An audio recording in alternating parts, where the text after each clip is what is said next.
तमाम देखने वालों को डॉक्टर वजाहत का सलाम और उम्मीद करता हूं कि आप लोग अपने अपने घरों पर खैरियत से होंगे और रमज़ान के रोज़ों को एंजॉय कर रहे होंगे। सबसे पहले शो स्टार्ट करने से भी पहले मैं और मेरी टीम आप लोग को मुबारकबाद देती है रमज़ान की। और चंद रोज़े गुजरे हैं और जैसे जैसे रोज़े गुजर रहे हैं ये जो तब्दीली आ गई है जनाब, जो शुरू में ज़रा मुश्किल लगती है, इसके हम हैबिचुअल हो रहे हैं। ख़ास तौर पे नींद का ऊपर नीचे हो जाना, साथ साथ खाने पीने का मसले और उसके अलावा छोटी छोटी और तब्दीलियां हैं जिसको हमें आते आते ही थोड़ा सा एडजस्ट होना पड़ता है। तो आज के शो पे हम जो बात करेंगे वो हम बात करेंगे बुनियादी तब्दीलियों की। तब्दीलियां किन चीज़ में आती हैं? सबसे पहले खाने पीने में, नाश्ता और खाने के टाइमिंग्स चेंज हो जाते हैं। साथ साथ बेशक नींद में भी बहुत तब्दीली आती है। हमने सहरी में उठना होता है और फिर बीच बीच में हमने जनाब नमाज भी पढ़नी होती है, बीच में लोग सो भी जाते हैं। तो बहुत सारी चीज़ें हैं रमज़ानुल मुबारक में जो हमने अपने आप को एडजस्ट करनी होती हैं। उसके अलावा मैंने देखा है कि लोगों की सोशलाइजेशन भी बढ़ जाती है। तो हम बात करेंगे जनाब आज की तब्दीलियों पर, और ख़ास तौर पर उन लोगों के लिए जो डायबिटीज़ जिनको है या जिनको हाइपरटेंशन या ब्लड प्रेशर के मसले हैं। हम उनके रोज़े रखने के तरीके पे बात करेंगे, क्योंकि मैं खुद जानता हूँ कि ऐसे लोग चाहते हैं रोज़े रखें और वो रोज़े रखना भी चाहते हैं और अपनी मामूल की जो ज़िंदगी है उसको गुजारना चाहते हैं, लेकिन कैसे, क्या किया जाए, क्या खाया जाए, क्या नहीं खाया जाए, ये तमाम बातें हम आपको आज के शो पे बताएंगे। और हमारे साथ जो गेस्ट हैं डाइटिशियन न्यूट्रिशनिस्ट हैं इकरा, बहुत अच्छी बात करती हैं। उसके अलावा द वन एंड ओनली हकीम आगा साहब जो हमें बात करेंगे कि डायबिटिक पेशेंट हो या ब्लड प्रेशर का अगर मसला हो तो उसके साथ रोज़ों को कैसे रखा जाए। बाकी मैं कुछ अपनी पर्सनल टिप्स भी दूंगा एज अ डॉक्टर, तो यू जस्ट स्टे विद अस। आज का शो रमज़ान में बहुत ही मज़े का होने जा रहा है, काफ़ी इंफॉर्मेशन मिलेगी, लेकिन फ़िलहाल छोटा सा ब्रेक, आप लोग कहीं नहीं जाइएगा।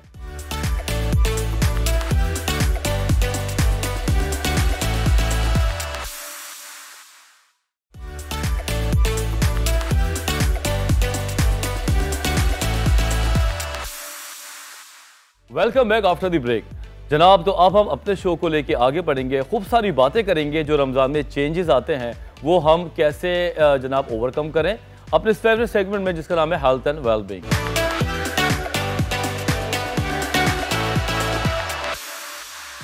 रमज़ान जैसे आते हैं तो एक्साइटमेंट तो बहुत होती है, नो डाउट, बहुत ज़्यादा हम एक्साइटेड होते हैं कि रोज़े रखेंगे, सहरी करेंगे, अफ्तारी में ये लेकर आएंगे और वो लेकर आएंगे, लेकिन शायद हमारी बॉडी तमाम चीज़ों के लिए इतना रेडी नहीं होती। ख़ास तौर पे खाना पीना और नींद के हवाले से हमें जब चेंज मिलता है तो रिएक्शंस तो आते हैं। तो हमने सोचा आज हम बात करेंगे बुनियादी चीज़ों पे, खाना पीना, सोना, एक्सरसाइज, ये तमाम चीज़ें हम बात करने जाएंगे। और हमारे साथ इस सेगमेंट में बात करने के लिए हैं इकरा सुहेल, जिन्होंने डाउ से ग्रेजुएट किया है, न्यूट्रिशनिस्ट हैं और डाइटिशियन है।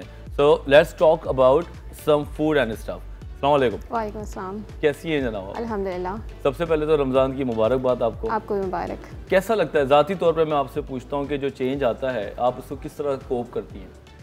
रमज़ान का चेंज देखें एक अचानक से नहीं आ जाता। वी नो कि जब शाबान का महीना आता है सो रमज़ान आने वाला है, सो शाबान का जो पीरियड होता है I would call it a preparatory period, तो वो आपको तैयार करने का पीरियड होता है। ऐसा नहीं होता कि अचानक से रमज़ान आ गई, अचानक से आपकी डाइट में चेंजेस आ गई। सो आई वुड से कि जो लोगों को रोज़े रखने में दुश्वारी हो रही होती है तो वो शाबान से जो है ना वो थोड़ी सी प्रिपरेशन शुरू कर दें और अपना मील प्लान जो है ना वो इस तरह थोड़ा सा चेंज कर दें कि वो रमज़ान में आपको इतना ज़्यादा मसला ना हो। अमूमन रमज़ान जब आते हैं, अब जैसे कि अभी स्टार्ट हो गया है कि एक होता है सहरी और एक होता है अफ्तारी, और अफ्तारी में तो बस दिल चाहता है कि जितना दस्तरखान पे रखा हुआ है सारे ही खा जाओ, इंक्लूडेड माई सेल्फ। सहरी में भी होता है कि ज़्यादा खा लो क्योंकि हमें भूख ना लगे। अब ये टेम्पटेशन है, इसको कंट्रोल करने के लिए और सस्टेन करने के लिए पूरे दिन के लिए खाने का कैसे आप मतलब कैसे मरतब करते हैं? देखें we Muslims we feel like कि अफ्तारी जो है ना वो एक सेलिब्रेशन है, और सेलिब्रेशन को हम जैसे ईद होती है तो हमें ये होता है कि हर चीज़ खा ली जाए बिकॉज यू नो ईद है। तो वो इफ्तार को जो है ना वो हम सेलिब्रेशन पीरियड जब कह के जब अपने दिमाग में लगाते हैं कि ये सेलिब्रेशन पीरियड है और इतनी मज़े मज़े की चीज़ें जब बनी हुई होती हैं, दस्तरखान पे लगी हुई होती हैं, तो वी फील लाइक कि यू नो हर चीज़ खानी चाहिए। और पूरा दिन जब हम भूखे रहते हुए आए हैं तो हमने इतनी कैलोरीज जो अपने बर्न कर लिए, why not to gain those. तो ये होता है कि अगर आप अफ्तार अपना इतना ज़्यादा दस्तर पे रखेंगे और इतनी ज़्यादा फ़ैट वाली चीज़ें रखेंगे तो क्रेविंग्स तो आपको होंगी, ठीक है। फ़ैट आपकी क्रेविंग्स को बढ़ाता है। अब अगर आप सहरी में भी यही करेंगे कि आप पूरा दिन भूखा रहने वाले हैं, उसकी वजह से जो है वो सहरी में ज़्यादा खा ले जाए, तो सहरी में ज़्यादातर जो लोग खाते हैं वो पराठा खा लेते हैं, मक्खन खा रहे होते हैं, घी खा रहे होते हैं। तो पराठा या मक्खन वगैरह से ये होता है कि उसमें रिफाइंड कार्बोहाइड्रेट्स मौजूद होते हैं। अब रिफाइंड कार्बोहाइड्रेट जो है वो एक तो आपका कोलेस्ट्रॉल, उसमें फ़ैट भी ज़्यादा होगा। पराठे में आप तलते हैं, पराठा यहाँ पे बहुत ज़्यादा फ्राई किया जाता है, तो अगर आप पराठा तलेंगे तो उसमें फ़ैट मौजूद होगा ज़्यादा, वो आपकी हंगर को उस वक्त तो बंद कर देगा, लेकिन वो आपकी क्रेविंग्स और बढ़ाएगा। रिफाइंड कार्बोहाइड्रेट्स जो होते हैं वो आपकी क्रेविंग्स को ट्रिगर करते हैं। तो जब आप पूरा दिन भूखे रह रहे होंगे तो आपकी क्रेविंग्स बढ़ती जाएंगे, since you had those parathas and healthy fat in the suhoor time. देखो अपेरेंटली तो पराठा या ऐसी हैवी खाने से ये होता है कि पेट भारी हो जाएगा तो हमारा पेट भरा रहेगा, लेकिन एनर्जी क्या चीज़ दे रही होती है हमें, एनर्जाइज क्या चीज़ करके रखती है? एग्जैक्टली देखिए, एनर्जी जब आप इतना हेल्दी फैट खा रहे हो तो उस वक्त तो आपको लगता है कि हमारा पेट भर गया, पूरा दिन हमें इतना ज़्यादा भूख नहीं लगेगी, लेकिन ये चीज़ें जो हैं वो जल्दी डाइजेस्ट हो जाती हैं और आपको ये इतना हैवी खाने के बाद आपको डिस्कम्फर्ट से फील हो रहा होता है। उसके बाद आपको क्योंकि सोना होता है, लोग सो रहे होते हैं उसके बाद सहरी के बाद, तो आप जब सोएंगे तो आपको डिस्कम्फर्ट होगा, लोगों को कॉन्स्टिपेशन के मसले हो जाते हैं, लोगों के हार्ट बर्न के मसले हो जाते हैं। तो उस वजह से जब उनका सहूर इतना ज़्यादा हैवी कर लेंगे तो पूरा रोज़ा जो है ना वो आपका इसी मसलों में चलता रहेगा कि आपको ये सिम्टम्स आ रहे हैं, इनडाइजेशन हो रहा है। उसके बाद आपको जो न्यूट्रिएंट्स मिलने चाहिए, पूरा दिन जो है वो आपका बॉडी आपके कार्बोहाइड्रेट पर सर्वाइव करने वाली है। जब आपने इतने रिफाइंड कार्बोहाइड्रेट्स ले लिए तो वो इतना जल्दी प्रोसेस नहीं होगा, आपकी बॉडी में न्यूट्रिएंट्स नहीं जाएंगे, आपकी बॉडी में फाइबर नहीं जाएगा। ठीक है, अब एज अ डॉक्टर तो मुझे आपके सारे पॉइंट समझ आ जाते हैं, लेकिन अब हम इसका अगर देसी लैंग्वेज में बात करें आसान तरीके से, तो मुझे ये बताएं कि सहरी में क्या खाएं और क्या चीज़ उससे आप इंतजाम करें। देखिए, सहरी में आपको पहले तो बहुत ज़्यादा तेल घी वाली चीज़ों से इज्तनाब करना चाहिए, क्योंकि वो आपको उस वक्त तो हैवी फील कराएंगे, लेकिन वो बाद में आपको न्यूट्रिएंट्स नहीं देंगे जो हमें न्यूट्रिएंट्स चाहिए। रेशा जो है वो आपकी होल व्हीट से मिलेगा, जैसे सारा अनाज जो होता है आपका, उसमें अनाज ले सकते हैं आप, उसमें सूजी ले सकते हैं आप, उसमें आप फ्रूट्स ले सकते हैं, वेजिटेबल्स ले सकते हैं। वेजिटेबल का इस्तेमाल हमारी सहरी में नहीं हो रहा होता क्योंकि वो अच्छी क्रेविंग्स नहीं आ रही होती उससे। तो जब आप ये सारी चीज़ें लेंगे, आप फ्रूट्स ले लें, आप दही ले सकते हैं, आप दूध ले सकते हैं, उसमें न्यूट्रिएंट्स होते हैं। दूध लेकिन आप बलाई के बगैर वाला दूध लें ताकि उसमें फैट ना मिले, लेकिन फाइबर मिलेगा, न्यूट्रिएंट्स मिलेंगे, तो आपका रोज़ा अच्छे से निकल जाएगा। तो बच्चों के लिए, अब देखिए बच्चों के लिए तो ये आपने जो ड्राई दस्तरखान सजाया है वो तो कभी अट्रैक्ट नहीं करता, सब्जी कहाँ खाते। थोड़ा सा अगर चिकन को हम डालें या कोई राइस को डालें या कोई ऐसी चीज़ जिससे बच्चे देख के टेम्पटेड तो हो ना सहरी में, क्योंकि उन्होंने पूरे दिन में फिर भूखा रहना है, तो क्या चीज़ उसमें ऐड ऑन कर सकते हैं? देखिए, उसमें आप स्मूथीज़ बच्चे बहुत शौक से पीते हैं, मिल्क शेक पी रहे होते हैं, तो आप दूध का जो है वो मिल्क शेक बना लें, या दही से जो है वो उसकी स्मूदी बना लें। उसके अंदर आप थोड़े नट्स डाल सकते हैं, बादाम, पिस्ते, काजू वगैरह, या डायरेक्ट उसको खा सकते हैं। आप डेट्स का इस्तेमाल कर सकते हैं, डेट्स में फाइबर मौजूद होता है और डेट्स लोगों को अच्छी लगती है और रमज़ान में ज़्यादा खाई जाती है। 2 से 3 डेट्स ले लें आप। स्ट्रॉबेरीज़ आजकल मौसम में आई हुई हैं, स्ट्रॉबेरीज़ ले लें, उसका शेक बना लें, उसको बच्चों को पिलाएं। और चिकन बच्चों को बहुत पसंद आती है, लेकिन चिकन को आप ज़्यादा फ्राई ना करें, बेक चिकन इस्तेमाल कर लें या ग्रिल चिकन इस्तेमाल कर लें, क्योंकि हमें ज़्यादा तेल से इज्तनाब करना है ताकि वो आपकी बॉडी को जो सुहूर के से लेकर इफ्तार तक का टाइम है उसमें कंफर्टेबल फील कराना है। तो आप तेल का इस्तेमाल कम करें, बाकी चिकन खाएं। Fish is a real good source of good fats, omega 3 fatty acids उसमें होते हैं, तो आप फ़िश इस्तेमाल कर सकते हैं। रेड मीट भी ले सकते हैं, लेकिन कम लें, और चर्बी वाला गोश्त ना लें आप। चर्बी वाला गोश्त ना ले। अब फर्ज करें बच्चा चीख रहा है कि मुझे तो पराठा और अंडा चाहिए, और सहरी में मुझे भूख लग रही है। अब माँ तो माँ होती है, उसने बोला भाई इसे नहीं खाएगा तो भूखा रहेगा, तो वो पराठा, अंडा या इस किस्म की चीज़ें क्या डिज़ाइन करके हम दें कि वो खा लें? देखिए, अंडा बहुत अच्छी चीज़ है, अनलेस आपने उसको बहुत तेल में फ्राई ना किया हो। उसको हार्ड बॉइल्ड भी आप दे सकते हैं, स्क्रैम्बल्ड एग करके दे सकते हैं, तो वो अच्छी चीज़ है। आपका जो प्रिपरेटरी मेथड है, जो आपने जिस तरह खाना बनाया है उसको आपको संवारना है। 1 टीस्पून से भी जब अंडा फ्राई कर सकते हैं, so why to add a lot of oil in the fry pan. तो आप थोड़ा तेल पे जो है वो अंडा फ्राई कर सकते हैं, लाइट ऑयल में दे सकते हैं, एग्जैक्टली। और पराठे में आप जो है वो सूजी का इस्तेमाल करके, और बच्चे को अगर आपको थोड़ा सा माइंड ही डाइवर्ट करना है तो थोड़ा सा आपने ऑल पर्पस फ्लावर ले लिया, थोड़ा सा सूजी ले लिया, उन दोनों को मिला के जो है आपने पराठा बना लिया। अगेन कम तेल में फ्राई करें तो वो आपका अच्छा पराठा हो जाएगा। क्या बात है, इतने पराठा हो रहा है, मुझे तो भूख लगना शुरू हो गई है अभी से। अभी तक जो हमने बात की है, बेसिकली ये बात मैं फ़ील करता हूँ कि बहुत ज़्यादा खाने का जो होका है या बहुत तेज़ी से खाना है, इससे आपका पेट नहीं भरता बल्कि आपका पेट ख़राब हो जाता है। दूसरा ये कि खाने को कोई मना नहीं कर रहा, जितना अभी तक इकरा ने बात बताई है, उन्होंने कहीं ये नहीं कहा कि ना खाएं, उन्होंने ये बताया कि क्या खाएं। भाई ये चीज़ अगर आप लिस्ट आउट कर लें तो आई थिंक सहरी जो है आपकी बड़ी स्पेशल टाइप की होगी। अब हम ये भी बात करने जाएंगे कि क्या ना खाएं। दूसरा हम सबसे इंपॉर्टेंट बात करेंगे कि अफ्तारी में कौन सी ऐसी चीज़ें खाएं कि जिससे हमारा पेट भी भरे, हमारी नीयत भी भर जाए और हमारा जिस्म ख़राब भी ना हो। You just stay with us, we are just coming in a minute.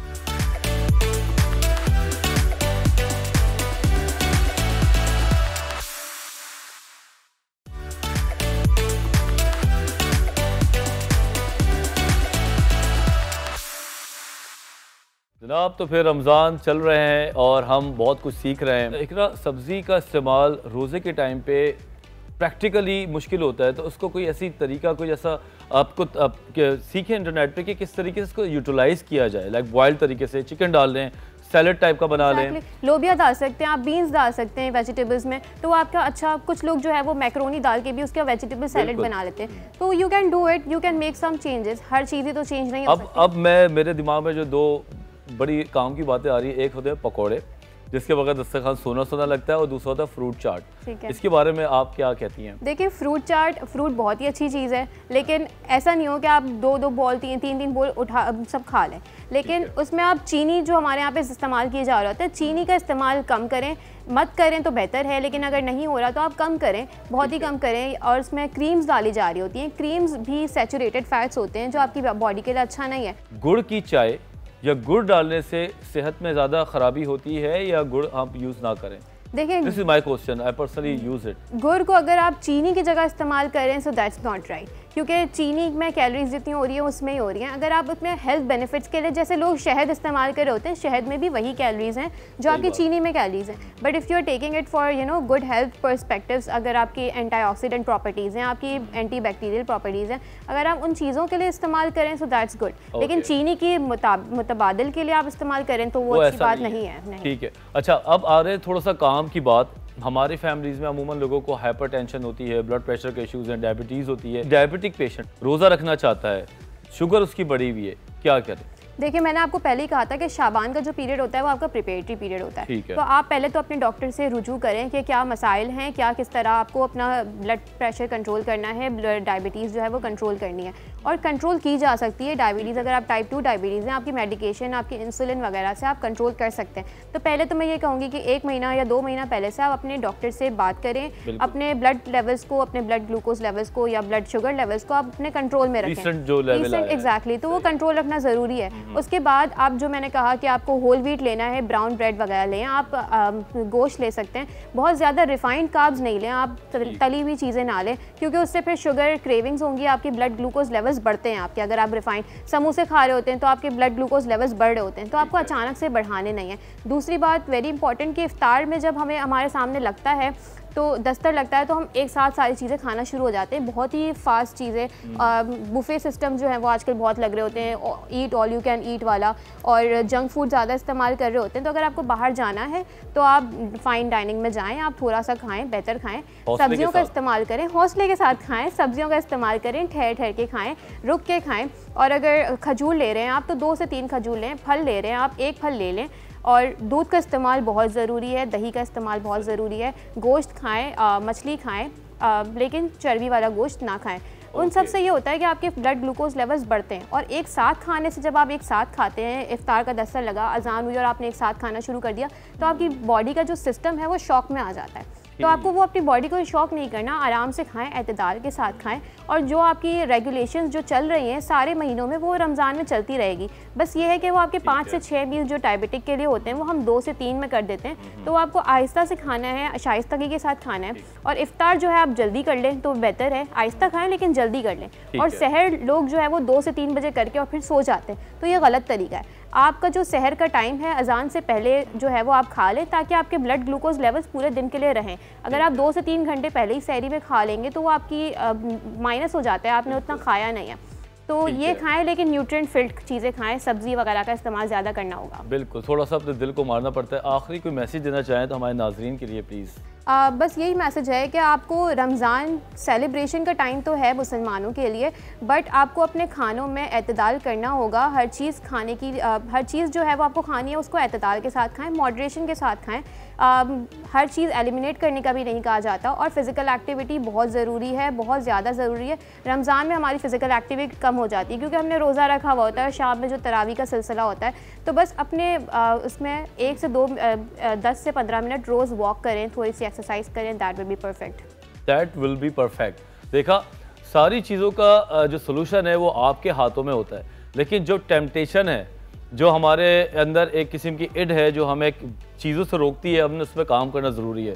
और देखा जाए तो रमज़ान में हमें अपनी इड पे ही काम करना होता है। अब हमारे साथ रहेंगे, पहले तो मैं शुक्रिया अदा करूंगा इकरा का, इन्होंने बहुत ही अच्छे तरीके से बड़े काम की बातें बताई। अब ब्रेक के बाद है हमारे साथ हकीम आगा साहब, जिनका अपना एक अंदाज है बात करने का, और रमज़ान के हवाले से तो बहुत ही मज़े की बातें बताएंगे, ख़ास तौर पे उन लोग के लिए जिनको डायबिटीज़ है या ब्लड प्रेशर का मसला है। यू जस्ट स्टे विद अस।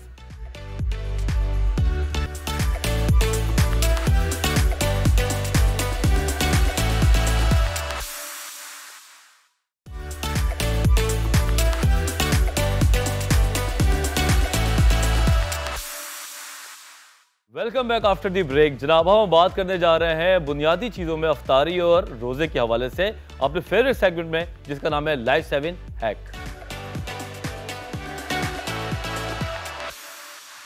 जनाब, तो अब हम बात करने जा रहे हैं अपने गेस्ट के साथ। हकीम आगा साहब हमारे साथ हैं। रमज़ान और रोज़े के बारे में खूब सारी बातें हम करते हैं। अस्सलाम वालेकुम सर। सर वालेकुम अस्सलाम। सबसे पहले तो हमारी टीम की तरफ से आपको रमज़ान मुबारक, और अल्लाह का शुक्र कि हमें अल्लाह ताला ने एक और रमज़ान देखने का मौका दिया। मेरी तरफ से भी तमाम सुनने वालों को रमज़ान मुबारक। और यह हकीकत है कि खुशनसीबी की बात है कि अल्लाह ताला ने रमज़ान हमें नसीब किया। बेशक, सही बात है। अभी इब्तिदाई रोज़ों में अभी हैं, स्ट्रगल कर रहे हैं, चेंजेस आ रहे होते हैं, आदत अतवार को बदल रहे हैं, लेकिन पहले दिन से प्यास, डिहाइड्रेशन जो है वो स्टार्ट हो जाती है। तो हम स्टार्ट ये से करते हैं कि अगर किसी को ज़्यादा प्यास लगती है तो वो क्या करे, क्या वो तर्ज अमल को अपनाए कि पूरा अफ्तारी तक वो कम प्यास रहे? देखिए, जो मैं पुरानी ज़माने की टिप्स की बात करूं तो ये बात बड़ी मशहूर है कि छोटी इलायची और दही दोनों ऐसी चीज़ें हैं जिनको अगर सहरी में इस्तेमाल किया जाए तो उसूली तौर पर प्यास की शिद्दत में कमी आ जाती है। ठीक है, छोटी इलायची और दही।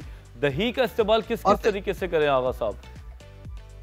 दही का इस्तेमाल वैसे सादा खाकर भी कर सकते हैं, दही का इस्तेमाल लस्सी के तौर पर भी कर सकते हैं, और दही का इस्तेमाल एक और तरीके से कर सकते हैं जिसमें मैं समझता हूं कि जनरल पब्लिक के लिए बहुत ज्यादा एनर्जी भी बूस्ट हो जाएगी। उसको करना ये होगा कि 3 खजूरें और 3 खुश्क खुबानियां रात को गर्म पानी में डालकर रख दें, और सहरी के वक्त ये दोनों में बीज निकाल कर दही के साथ शेक कर लें। और ये दही का शेक जिसमें खुश्क खुबानी, नरम कीवी और खजूर शामिल हो, ये शेक अगर इस्तेमाल कर लें तो एनर्जी लेवल भी बेहतर रहेगा, प्यास की शिद्दत भी कम हो जाएगी। और पीते वक्त अगर इसमें एक छोटी इलायची का पाउडर भी गार्निश कर लिया जाए तो ये बहुत अच्छी रेमेडी बन जाएगी। क्या बात है, मुझे तो लगता है ये खुद से मैं स्टार्ट करूंगा और फीडबैक भी आपको ज़रूर दूंगा इस बारे में। अच्छा आगा साहब, लोगों को नफ्सियाती होका भी हो जाता है कि मुझे प्यास ज़्यादा ना लग जाए या मुझे भूख ना लगे तो ज़्यादा खा लेते हैं या पी लेते हैं। कुछ लोग बहुत ज़्यादा पानी पी लेते हैं, साथ साथ फिज़ी ड्रिंक्स भी पी लेते हैं। तो क्या ज़्यादा पानी पी लेना सेहतमंदी की अलामत है या इसमें भी कुछ फाइन लाइन है? देखिए, उसूली बात जो है डॉक्टर साहब वो ये है कि पानी अगर हम पी रहे हैं, चाहे हम मटका भर के पी लें, हम इंसान के बच्चे हैं, ऊंट तो है नहीं कि जमा हो जाएगा। उसने तो 2.5 घंटे के बाद खत्म हो ही जाना है। सही बात। एंड ऑफ द डे आपने अपने सिस्टम पर चलना है। और अल्लाह रब्बुल इज्जत ने जो स्टैंड बाई सिस्टम हमारी जिंदगी में, हमारे जिस्म में बनाए हैं, ये वक्त है उन स्टैंड बाई सिस्टम्स को काम में लेने का जो वाकई हमारे जो रोजे के दरमियान काम आते हैं। और अगर हम उन स्टैंड बाई सिस्टम्स को बेहतर तौर पर डील करने में कामयाब हो जाएं तो हमेशा ये सेहतमंदी की अलामत है। और मैं ये समझता हूँ कि रोजे का बुनियादी मकसद ही यही है। सही बात है। बिल्कुल सही बात है कि रोज़े का बुनियादी मकसद ही यही है कि अपने सिस्टम को आप वन बाय वन चीज़ों को डिज़ाइन कर रहे होते हैं। अच्छा, खाने के मामले पे भी आते हैं कि कुछ लोग हैं वो अफ्तारी से जो खाना शुरू करते हैं तो सहरी तक खाते रहते हैं, ऑन एंड ऑफ खाते रहते हैं, और उनके दिमाग में ये होता है कि हमें बहुत ज़्यादा भूख लगेगी तो हम कंटिन्यूसली खा रहे हैं। अब ऐसे लोग जो मंचिंग करते हैं वो क्या खाएं और क्या ना खाएं, थोड़ा सा बता सकते हैं आप? देखिए, अगर मैं जनरल पब्लिक की बात करूं तो हमारे यहाँ बहुत ज्यादा रिवाज है पकौड़ों और समोसों और छोले का इफ्तारी में। बिल्कुल, मुझे नहीं मालूम कि लोगों की क्या राय है, लेकिन मैं जाती तौर पर इफ्तारी में पकौड़े खाने के हक में हूं। बेसन की कोई भी चीज मैं जाती तौर पर खाने के हक में हूं। उसकी एक लॉजिक है मेरे पास, वो एक अलग बात है, उस पे वैसे ये बात सुनकर मुझे थोड़ी सी खुशी भी हुई है कि मैं भी खा लेता हूं पकौड़े। जनाब सर देखिए, बात यह है कि हम बात कर रहे हैं प्यास की, कि प्यास बहुत लगती है, और ये बात तय है कि इफ्तारी में हम पानी का इस्तेमाल निस्बतन ज्यादा कर लेते हैं। सही। हमें कोई ऐसी चीज चाहिए जो एब्जॉर्बेंट हो, बहुत सीवियर किस्म की, बहुत तेज किस्म की। अगर हम अपनी रिवायत को देखें तो हमारी रिवायत ये कहती है कि अगर बारिश हो रही है तो आप पकौड़े बनाकर खाइए, हमारी रिवायत है। पानी अगर आप ज्यादा पी लें तो हमें एक मैदे में एब्जॉर्बेंट दवा चाहिए, और वो एब्जॉर्बेंट दवा बेसन के अलावा बहुत अच्छी दवा कोई नहीं है। अगर हम बेसन की चीज का इस्तेमाल, चने की किसी चीज का इस्तेमाल पकौड़े की सूरत में या किसी और सूरत में इस्तेमाल करते हैं तो वो हमारे मैदे में एब्जॉर्बेंट का काम करती है, और वो पानी जो हम ज्यादा पी लेते हैं उसको वो एब्जॉर्ब कर लेती है और एक लिक्विड की शक्ल इख्तियार कर लेती है। ओके, मतलब इसका ये है कि थोड़ा बहुत पकोड़े वगैरह हम खा सकते हैं? बिल्कुल खा सकते हैं, और वो लोग जो पकौड़े के मुखालिफ हैं वो कभी कैलोरीज की कैलकुलेशन के हवाले से एक मरतबा मेरे साथ बैठ जाएं, मैं उन्हें समझा दूंगा कि पकौड़े की कैलोरीज कितनी होती हैं और हम कितनी बयान करके लोगों को परेशान करते हैं। अच्छा ठीक है, 2-3 सवाल हैं, लेकिन हम अब ब्रेक पे आने के बाद बात करेंगे। नंबर 1 कि डायबिटिक पेशेंट और ब्लड प्रेशर के पेशेंट के लिए आप क्या फरमाते हैं? दूसरा ये कि एक्टिविटीज़ को किस हिसाब से तरतीब दिया जाए, क्योंकि कुछ लोग रोज़ा रख के ऐसा उनको फील होता है कि बस अब मैं आराम करूं, सोता रहूं, आराम करूं और उसके अलावा कुछ नहीं, तो उनकी सेहत पे क्या असर पड़ता है? जस्ट स्टे विद अस, हम जस्ट ब्रेक पे यूं गए और यूं आए।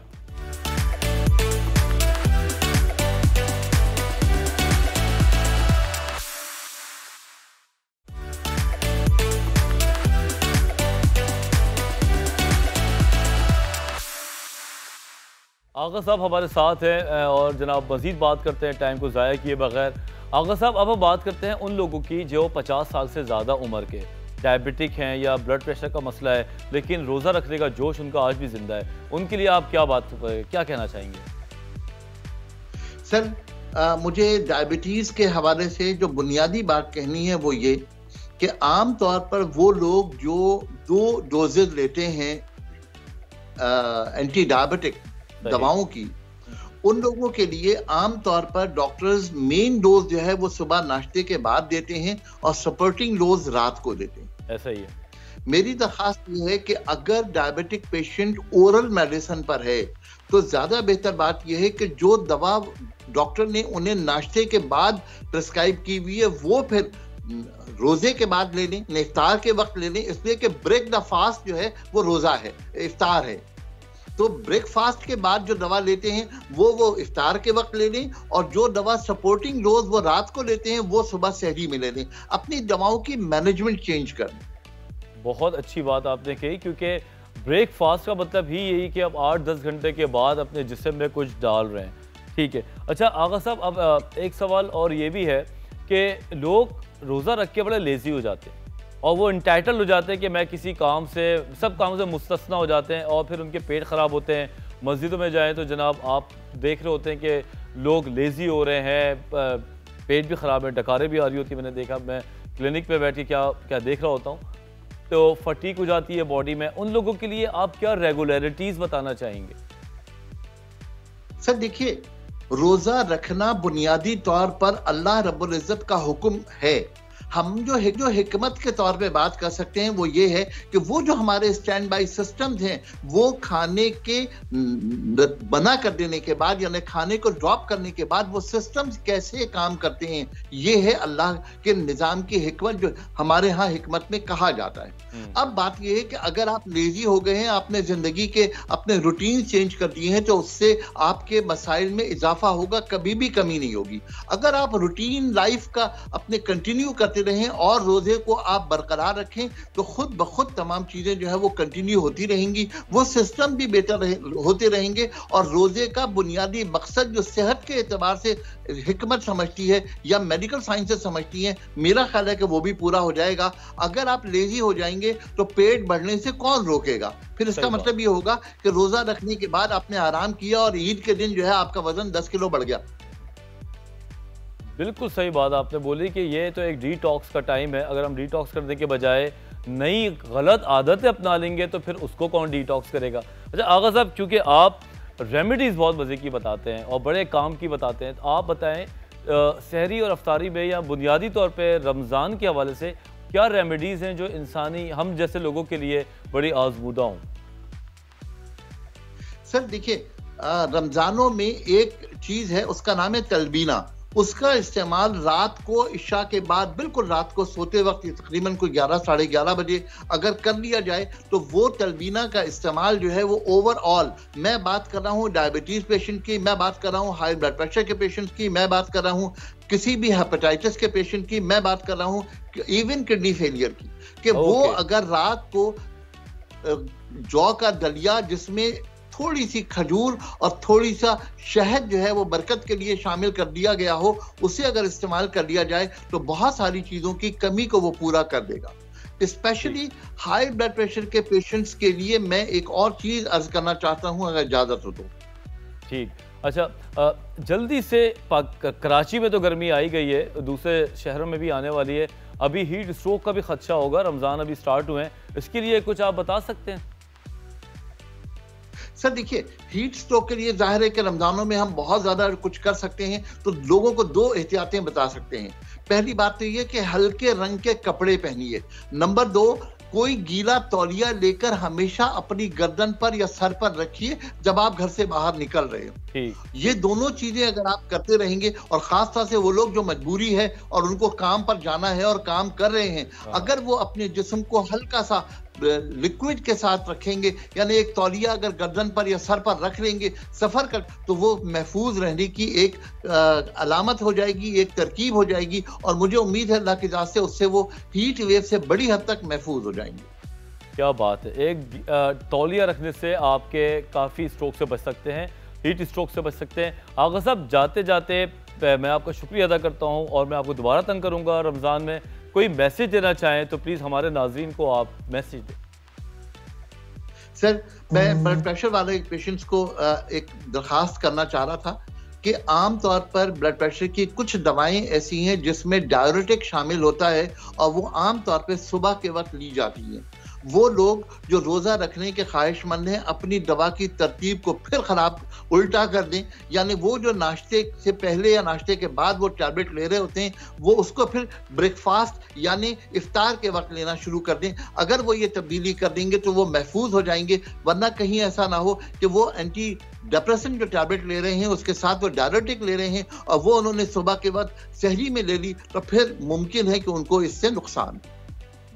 बिल्कुल सही पॉइंट बताया है कि मेरा मशवरा भी यही है, जिस तरह आगा साहब ने कहा कि जो लोग क्रॉनिक डिजीज़ में हैं, दवाइयाँ ले रहे होते हैं, वो एक बार अपने डॉक्टर के पास जाके अपनी अद्वियात के टाइम्स को ज़रा मैनेज कर लें। बहुत शुक्रिया आगा साहब, इंशाअल्लाह ताला फिर आपके साथ हम किसी और टॉपिक पे बात करते नज़र आएंगे। तो जनाब, ये था हमारा पहला शो रमज़ान मुबारक का, और हमने कोशिश ये की पूरी टीम ने मिल के कि आपको ये बताएं कि अफ्तारी में क्या खाएं, क्या ना खाएं, और सहरी में क्या खाएं, क्या ना खाएं। मैं इस बात को अच्छी तरह जानता हूँ, बीइंग अ ट्रेनिंग साइकियाट्रिस्ट, के लोगों की टेम्पटेशन बढ़ जाती है, लोगों की नींदें ख़राब हो जाती हैं, सोशलाइजेशन बढ़ जाती है, आपका पूरा का पूरा एक जो निज़ाम है उसमें बहुत तेज़ी से चेंज आता है। लेकिन इसमें कोई घबराने की बात नहीं है, बल्कि ये जो रमज़ान का महीना है ये है ही चेंज लाने का, और अपने अंदर अच्छे चेंज को लेके आएँ और बुरी चीज़ों को निकालें। इसी को कहते हैं डिटॉक्सिफिकेशन।